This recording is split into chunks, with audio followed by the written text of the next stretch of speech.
लाल की जय। श्री निजानंद स्वामी की मेरे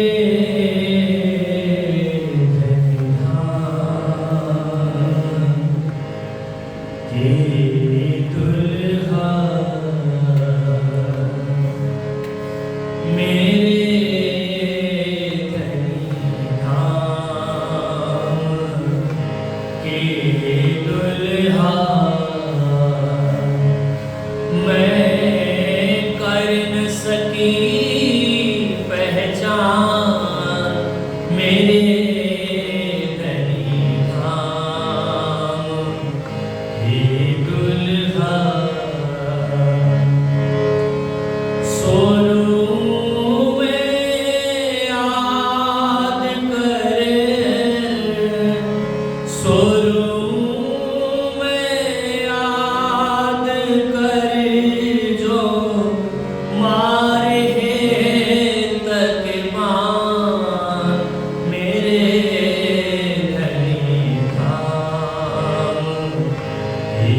दुल्हा मेरे धाम के दुल्हा मैं कर न सकी पहचान मेरे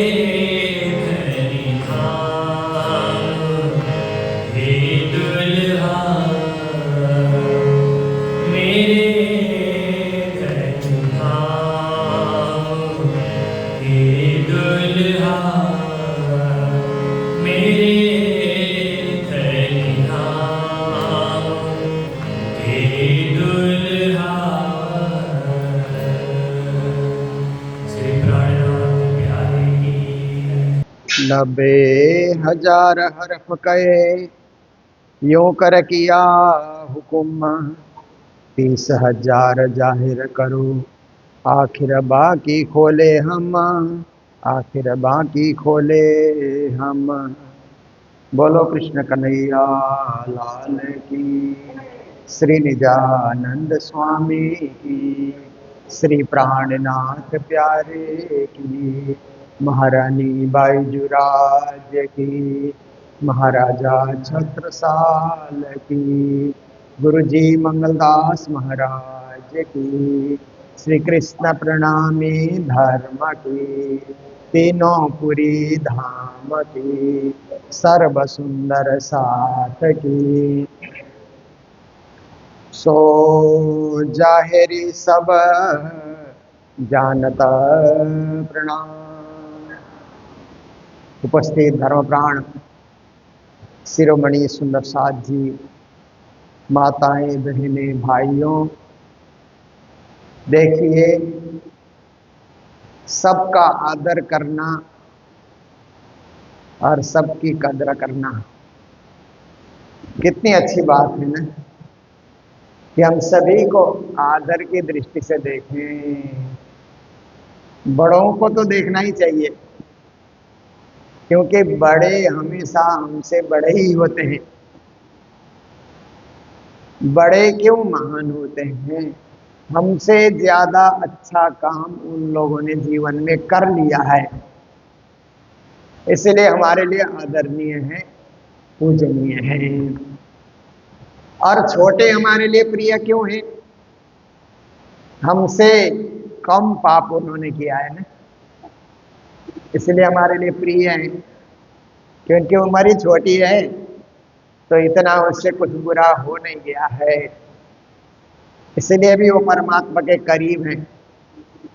कम उन्होंने झूठा झमेला झंझट किया है, तो परमात्मा के नजदीक होते हैं। जैसे जैसे झमेला बढ़ता है, जैसे जैसे द्वंद्व बढ़ता है, जैसे जैसे वो माया में फंसते जाता है, उतने उतने परमात्मा से दूर हो जाता है। फिर जब बुढ़ापे लौट कर आती है, क्योंकि जवानी ऐसी चीज है कि आदमी खो जाता है। जवानी में जोश, जवानी का एक जोश आता है ना, तो माया में खो जाता है, कमाई में, धंधे में। थोड़े लोग भाग्यशाली होते हैं कि जवानी में भी राज्य की भक्ति करके कमाई करते हैं। ऐसे लोग दुनिया में आप ढूंढेंगे तो 10% 20% मिल सकते हैं। बाकी जवानी में 80% लोग मोह माया तेरा मेरा, कमाई धंधा, भाग दौड़ आपा धापी, उसी में रहते हैं। तो यही है कि जैसे बुढ़ापा, तो उससे पहले प्रौढ़ अवस्था कहते हैं ना, धीरे धीरे। अब आज पहले तो उम्र क्या है कि बहुत सारे रोग पहले आ जाते थे, लोगों को पता ही नहीं होता था और इलाज तक भी नहीं पहुंच पाते थे, इतना डॉक्टरों की सुविधा भी नहीं थी, तो कम उम्र में ही लोग चले जाते हैं। पर आजकल क्या है कि उपचार, औषधि, डॉक्टर, वैद्य, आयुर्वेद, होम्योपैथी, नेचुरोपैथी, क्या क्या है आजकल जीने के लिए। कितने सारे उपचार के जो है अलग अलग सिस्टम बने हुए हैं, इसलिए रोग से बच सकते हैं हम लोग। रोग का पहले ही पता लग जाए तो उसका इलाज पहले ही हो जाता है ना, फिर रोग आगे बढ़ता नहीं है, वहीं रुक जाता है या भाग जाता है।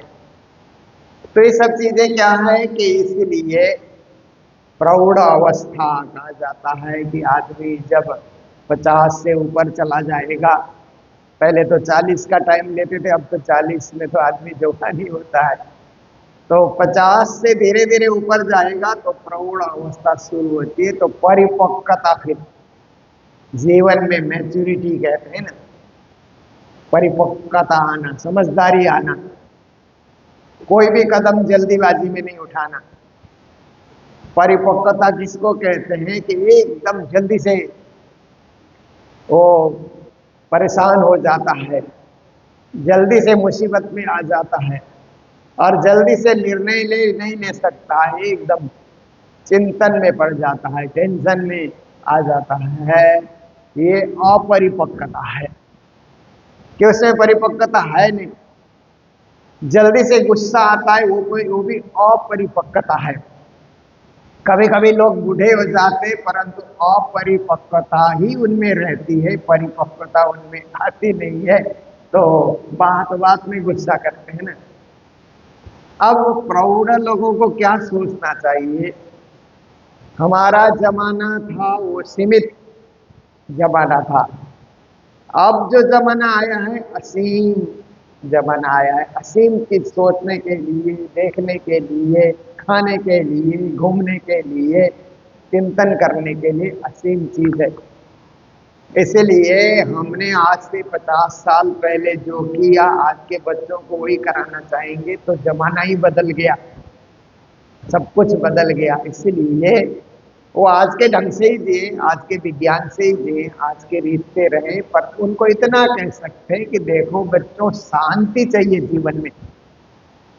कोई भी काम करोगे तो मन में शांति चाहिए, और वो शांति का उद्गम स्थल ही धर्म है, मंदिर है, सत्संग है, गुरुजन है, धर्म ग्रंथ है। ये मन की शांति के लिए। पहले मन में शांति हो तो भी तो परमात्मा की खोज करेगा। मन ही अशांत है तो परमात्मा की भक्ति भी क्या करेगा, स्थिर तो है नहीं। इसलिए मन की शांति के लिए सबसे बड़ी बात है धर्म से जुड़ाव रखना। धर्म से जुड़ाव रखते हैं तो परमात्मा है करने कराने वाले, हम क्यों टेंशन रखें। जब रात को सोने के समय में एकदम टेंशन हो जाए ना, तो आदमी छटपट छटपट करने लगता है। नहीं, इधर करवट लेता है फिर भी नींद नहीं आती, इधर लेता है फिर भी नींद नहीं आती है, उठ के पानी पीता है फिर भी नींद नहीं आती है, कमरे में घूमता है फिर भी नींद नहीं आती है। पर उसको उस समय ये सोच आ जाए कि परमात्मा है ना करने कराने वाले, हम क्यों परेशान होते हैं। सुख देना, दुख देना, शांति देना, जो कुछ भी है सब उनके, वो खेल दिखा रहे हैं। इसलिए उनके दिखाए खेल को हम देख रहे हैं। हमारे सोचने से कुछ बदल नहीं जाता। बदलने वाले और अच्छा अवसर सामने उपस्थित करने वाले भी परब्रह्म परमात्मा ही हैं। इसलिए हम उनके सहारे हो जाते हैं, उनके भरोसे, भजन भरोसे दास।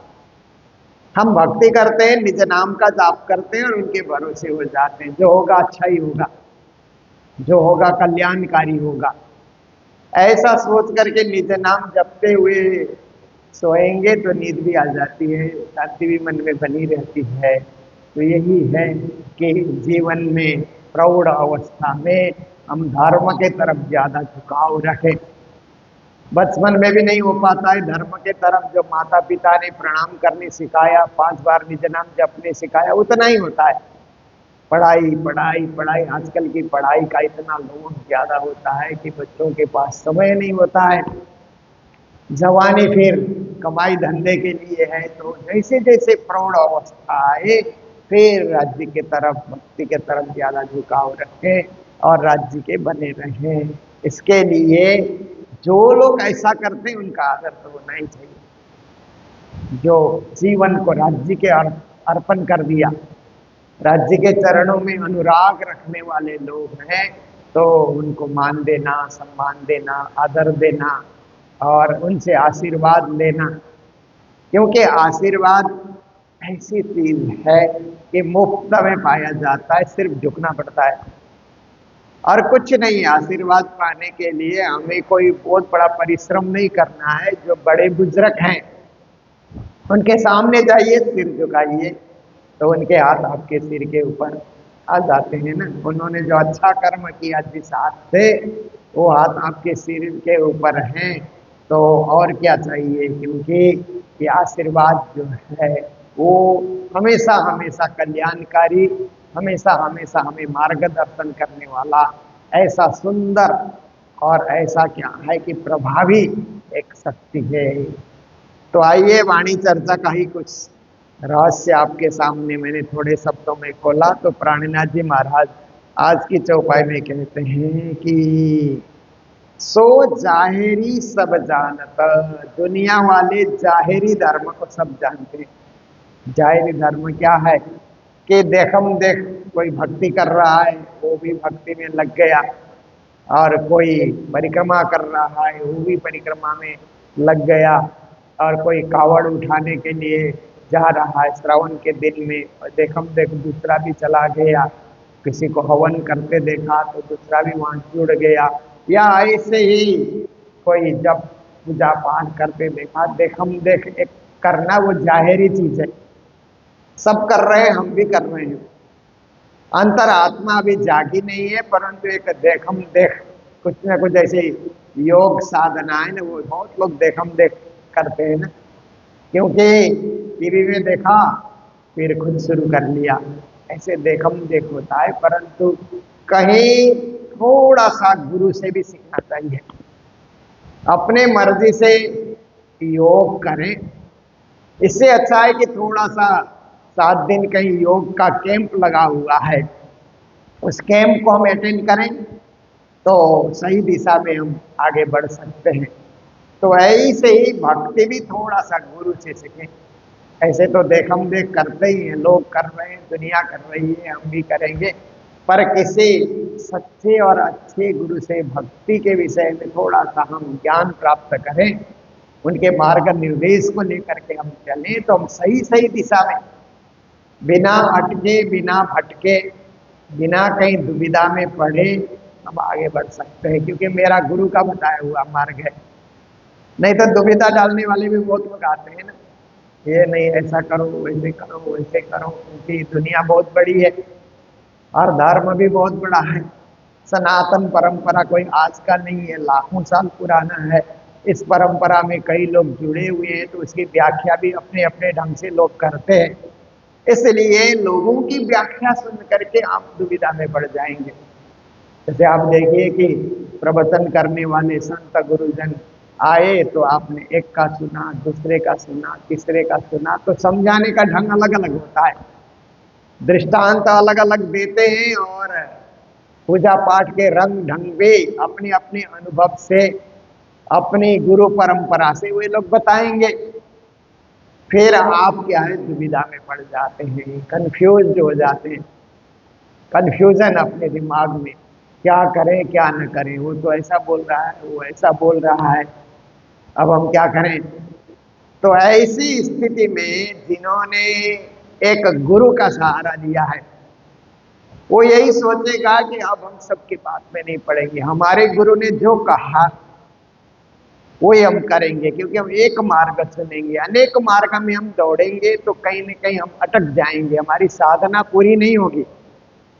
जैसे बच्चा होता है ना, क्लास 8 9 में जाता है तो टीचर लोग पूछते हैं कि अब तेरे को कॉमर्स में जाना है कि आर्ट्स पढ़ना है, साइंस में जाना है कि।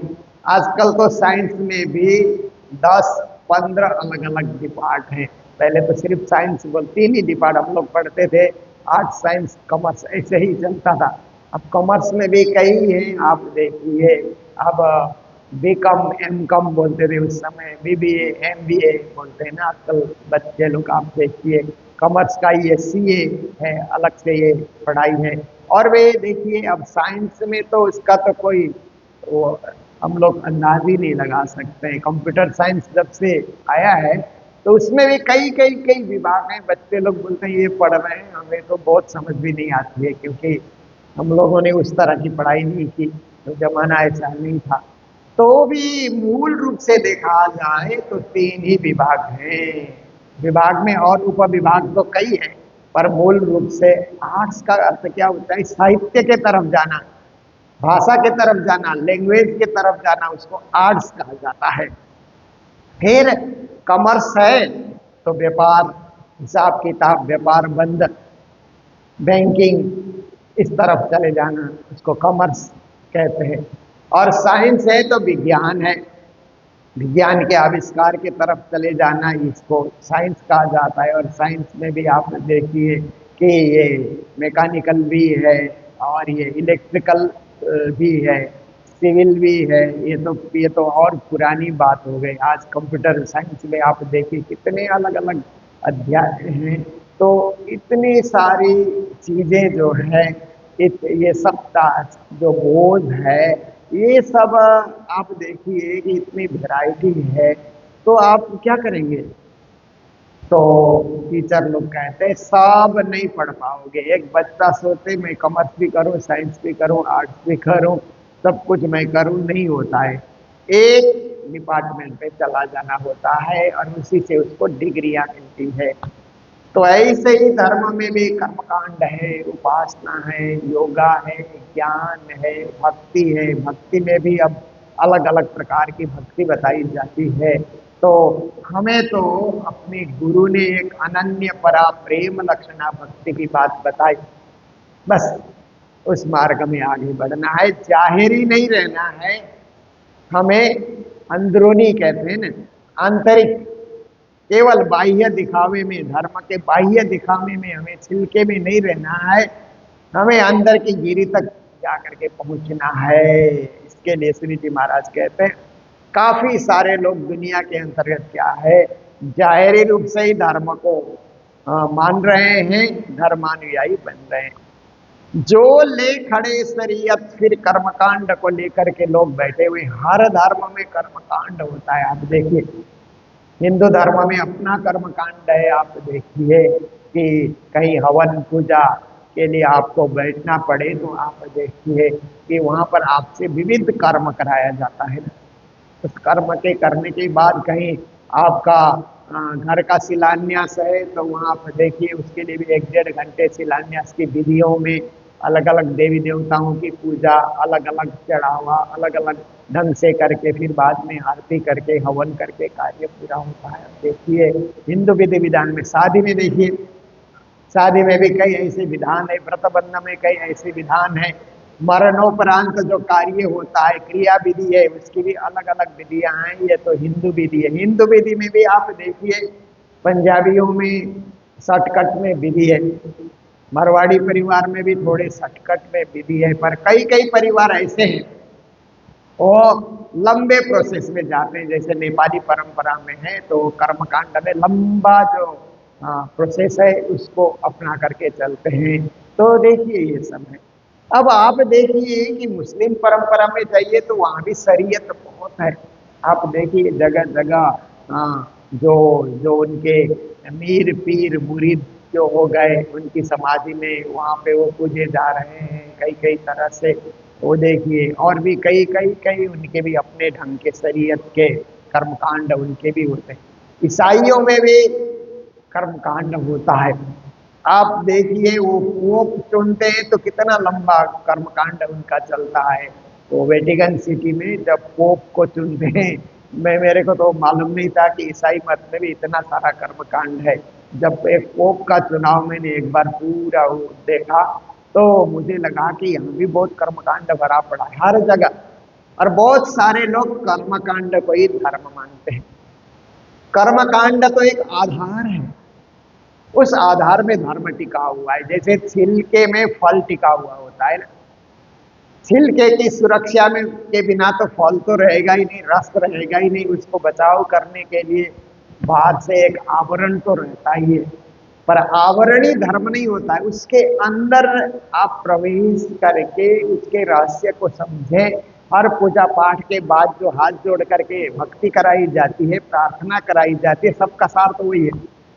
पूजा कई देर तक आपने करी और एक प्रार्थना लास्ट में करा करके फिर आपके कर्म कांड को पूरा किया जाता है ना। अकाम सर्व काम होगा मोक्ष काम उदार दी तिम्रे न भक्ति होगे न यजता पुरुषम परम। देखिए इस प्रकार से क्या है कि आपकी भक्ति पूरी होती है।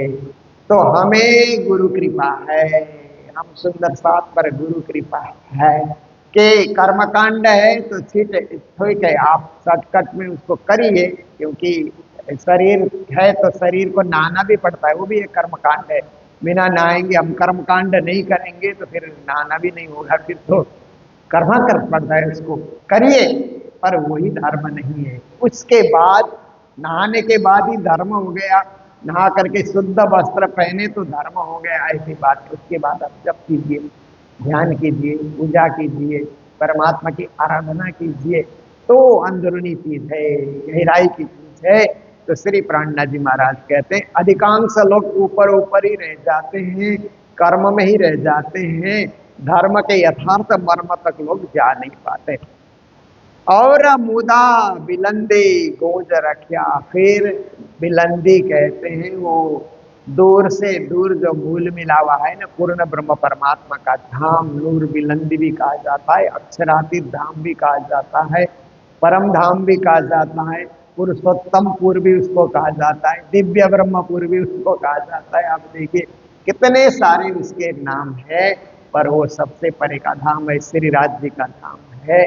तो संसार के विविध कर्मकांड में हम जब अटक जाते हैं तो परम धाम की भक्ति से वंचित हो जाते हैं, तो भक्ति हमारी छूट जाती है।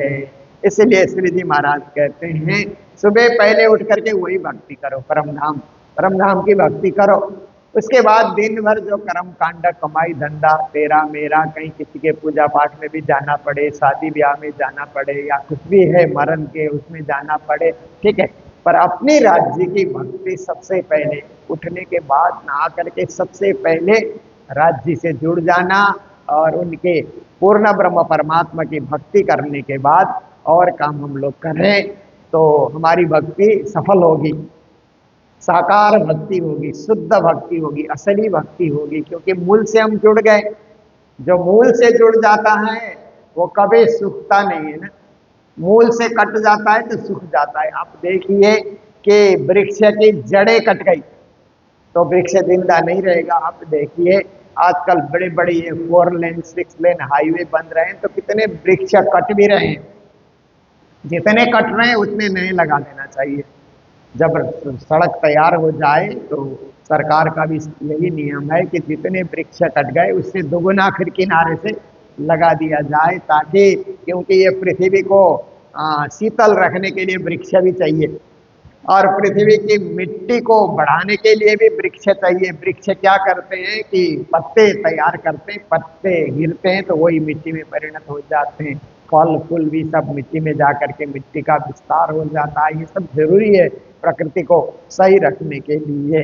तो आप देखिए कि जब वृक्ष कटते हैं तो आप देखिए कि जिन जो जड़ों से वृक्ष कट गए तो वो सूख जाते हैं, पर जहां जड़ नहीं कटे हैं तो जड़ से फिर कुछ ना कुछ उसमें हरियाली आने लग जाती है, कुछ टहनी निकल करके उसी में पत्ते खिलने लग जाते हैं, फूल भी खिल जाते हैं, क्योंकि मूल से नहीं कटाए तो फिर से खिलेगा। वो मूल से कट गया तो गया, सूखा, उसका अस्तित्व खत्म हो गया। तो ऐसे ही हम मूल मिलावे से नहीं कटे हैं तो कहीं भी रहेंगे, कहीं भी जाएंगे, हम फिर भी हमारे में हरियाली आएगी, फिर भी हम खिलते रहेंगे, फिर भी हम फूलते रहेंगे, फलते रहेंगे, क्योंकि जड़ें हमारी मूल में टिकी हुई है ना।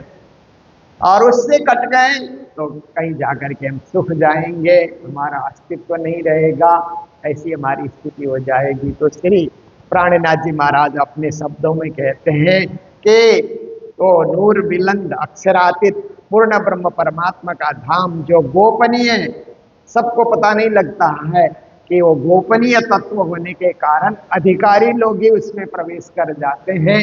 वहां के भक्ति से जुड़ करके, निज नाम से जुड़ करके ही उस गोपनीय जगत तक सब जा करके पहुंचते हैं। सो खोल से बीच आखरता, श्री जी महाराज कहते हैं सारे शास्त्रों में, वेद कतेब धर्म ग्रंथों में एक महाशक्ति आकर के, महापुरुष आकर के, महामती आकर के ये सब रहस्य खोलेंगे। नहीं तो सब लोगों को ऐसा लगता है कि परम धाम कहने से स्वर्ग ही परम धाम होगा, वैकुंठ ही परम धाम होगा, या शून्य निराकार ही परम धाम होगा। ऐसी सोच को लेकर के लोग चले आ रहे हैं। पर तारतम के माध्यम से हमारे सदगुरु देवचंद जी और प्राणनाथ जी ने कहा कि परम धाम का अपना अस्तित्व है, ये सब धाम से परे है, और उसका अपना अस्तित्व, उसकी अपनी महिमा, उसमें अपने सत्य चिद आनंद का विस्तार, और वही सर्वस्व है, मूल परम धाम है। फिर बाकी धाम बने हुए हैं।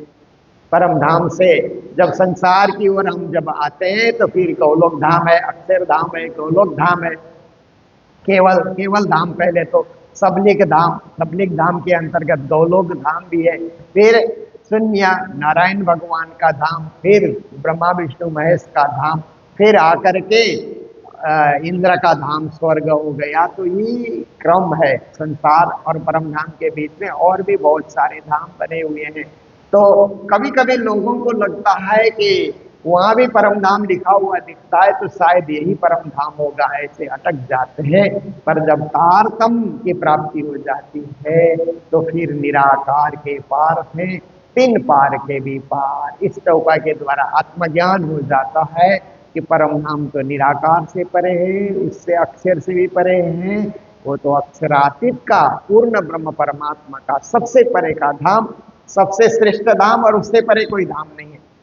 धाम धाम होकर के अंतिम में जाकर के अंतिम पड़ाव वो परम धाम है, ऐसा सबको ज्ञान हो जाता है। तो आखिर में आकर के ऐसे रहस्य, शास्त्रों के रहस्य खोलने वाले और जो गूढ़ और गंभीर चीजें हैं उसका भी मर्म खोलने वाले महामती आएंगे। तो वही महामती ये सब रहस्य हमारे सामने खोल रहे हैं और हम सबको परम धाम की भक्ति से जोड़ रहे हैं। यही आज की चौपाई का सारांश है। तो हम लोग बहुत बड़े बड़े मेले से, राज्य की कृपा से उन मेलों से हम लोग निवृत्त होकर के मेले को पूर्ण करके हम लोग आए हैं। कालिम्पोंग में एक मेला हुआ, इच्छे प्रणामी मंदिर में 108 पारायण, फिर इटहरी में देखिए 108 9 दिन का मेला लगा वहाँ पर। आजकल तो मेले को हम लोग छोटा करना चाहते पर अपने आप 9 दिन का हो गया। एक दिन शोभा यात्रा, पूरे बाजार में शोभा यात्रा धूमधाम से, सारे सुंदर साथ में वहाँ पर शोभा यात्रा की। जितने सुंदर साथ उतने झंडे लेकर के बहुत जोरदार शोभा यात्रा निकाली। फिर उसके बाद 108 पारायण प्रारंभ हुआ। फिर वाणी चर्चा, भागवत, कृष्ण कथा, 7 दिन तो उसमें चले गए 108 पारायण पढ़ने में।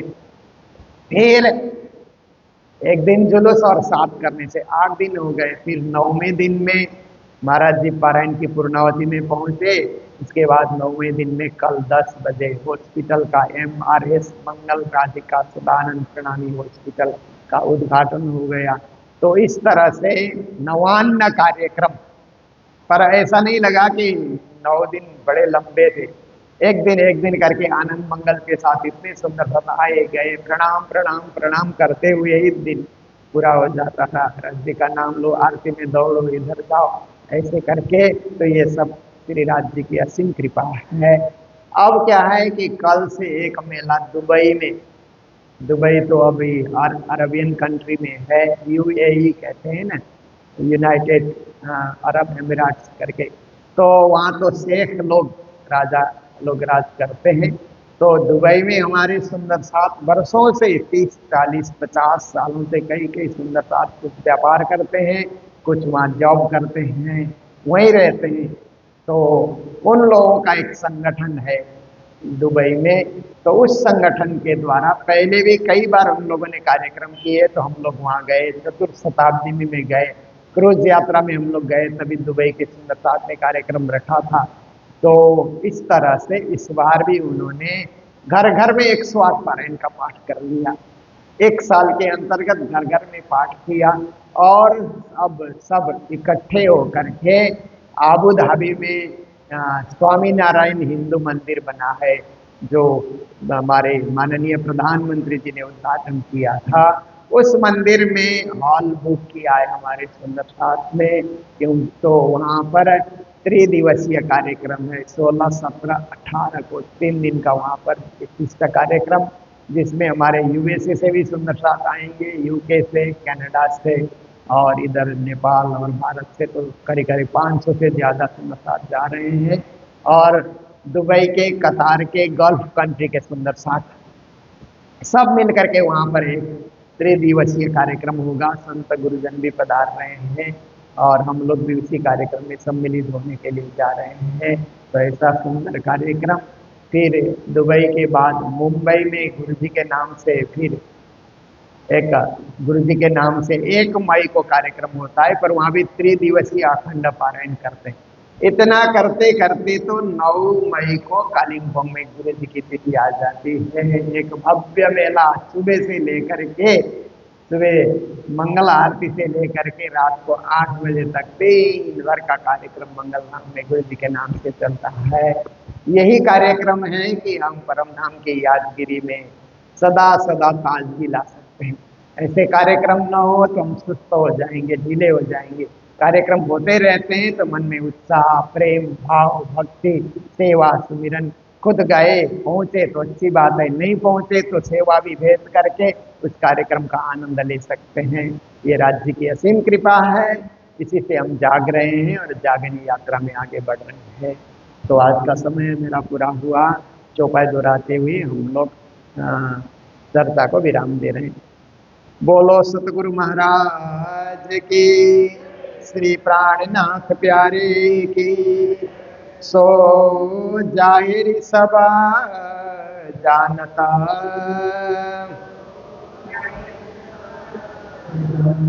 जो ले खड़े सरियाता, और मुदा बिलंदी कूद रख्या। सो खोलसी बीच आखिरत, सो खोलसी बीच आखिरत। बोलो श्री प्राणनाथ प्यारे की, श्री धाम के धनी की प्रणाम।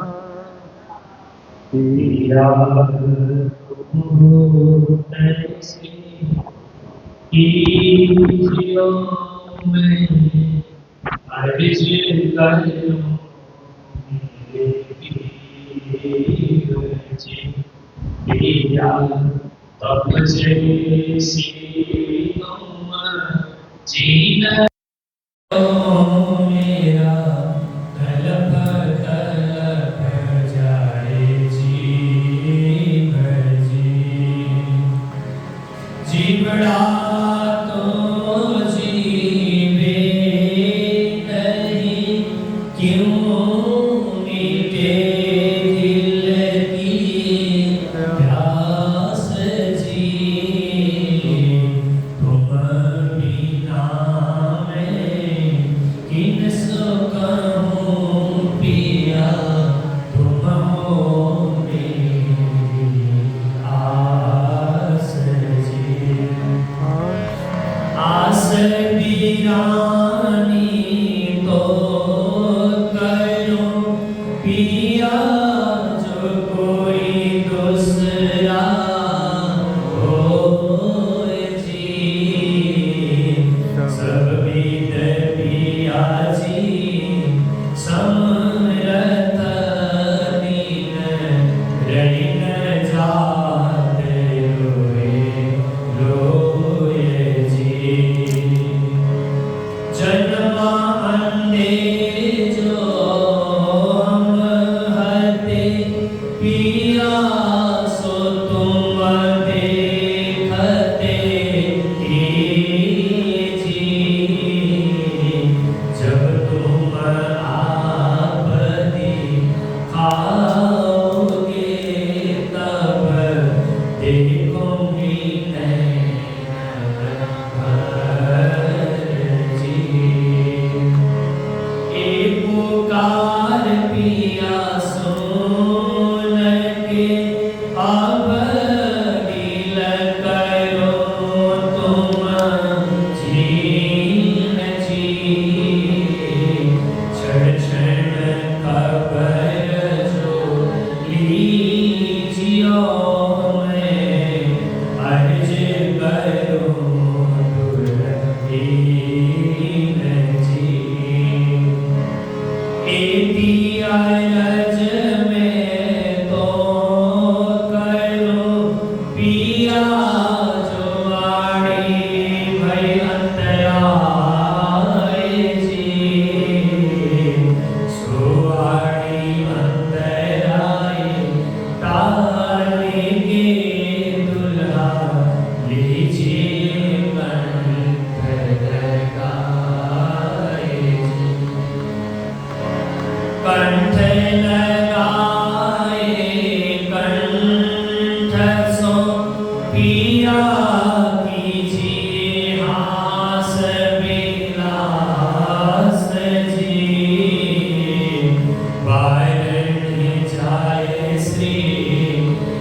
राम